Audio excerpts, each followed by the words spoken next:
Skyscrapers. The massive structures that dominate our city's skylines were born in New York between 1900 and 1910 under three urbanistic breakthroughs. In our first video about Rem Koolhaas's Delirious New York, we presented his thoughts on the birth of New York City. This video is about the birth of its skyscrapers.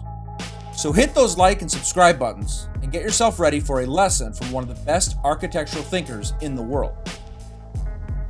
Breakthrough 1. The reproduction of the world. The invention of the elevator sparked the race for the skies of Manhattan. The stairs limited the construction to a maximum of 5 floors. Otis' invention uncovered the possibility to expand the ground plane to a theoretical unlimited height. The elevator and the advancements in the steel industry gave New York builders the ability to stack one floor on top of the other.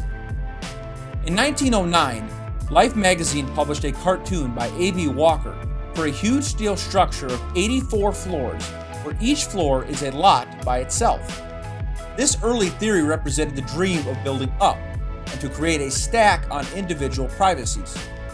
These individual lots are a formula for the creation of unlimited virgin sites on a single block. In reality, the buildings that started to rise had no architectural articulation. Building up was the builders' way of confronting Manhattan's small area. It was their solution to provide the means for populating the heart of the New World.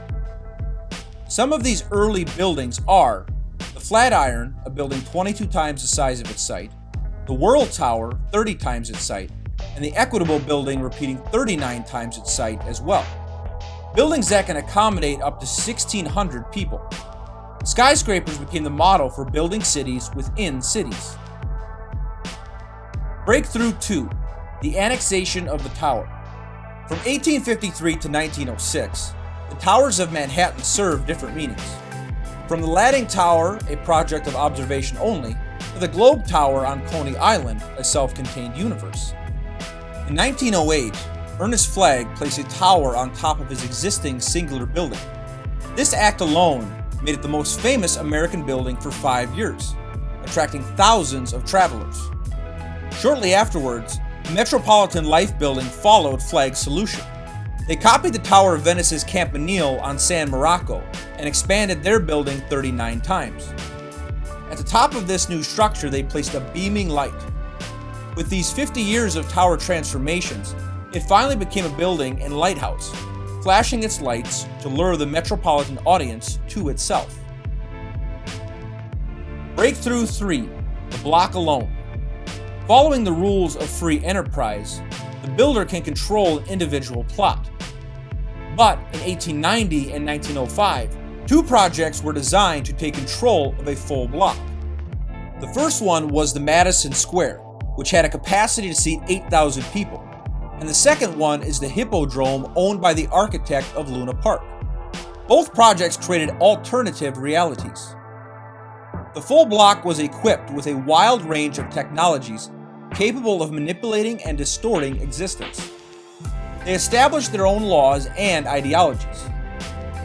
The Madison Square held exhibits in gondolas where visitors can float from the city of Venice to Old Nuremberg. The Hippodrome performance was called a Yanked Circus on Mars. It was equipped with a mechanical stage that was capable of breaking from its location and extending 60 feet into the audience. Since all Manhattan's blocks are captive to its grid, a mutation in one will affect the others in one way or another. The city is no longer a homogeneous texture. It is now a fragmented mosaic of self-contained blocks. Each block is alone, like an island on its own. Conclusion. The unity of the breakthroughs. In 1913, the first building to combine all 3 urban phenomena is called the Woolworth Building. It had a base of 27 floors occupying the whole block. A tower of 30 stories was placed on top of it. It was lit by 80,000 lamps, first activated from the White House, marking it as the first mutation of its kind. At the near end of this chapter, Koolhaas described these new type of buildings as auto-monuments, where the sheer massiveness of these structures turned them into the 20th century monuments. In reality, The skyscrapers hold no abstract ideal or exceptional importance. We only celebrate them because of their capability to enclose small cities in their extrusion toward the heavens. Thank you for your time, and stay tuned for the next one.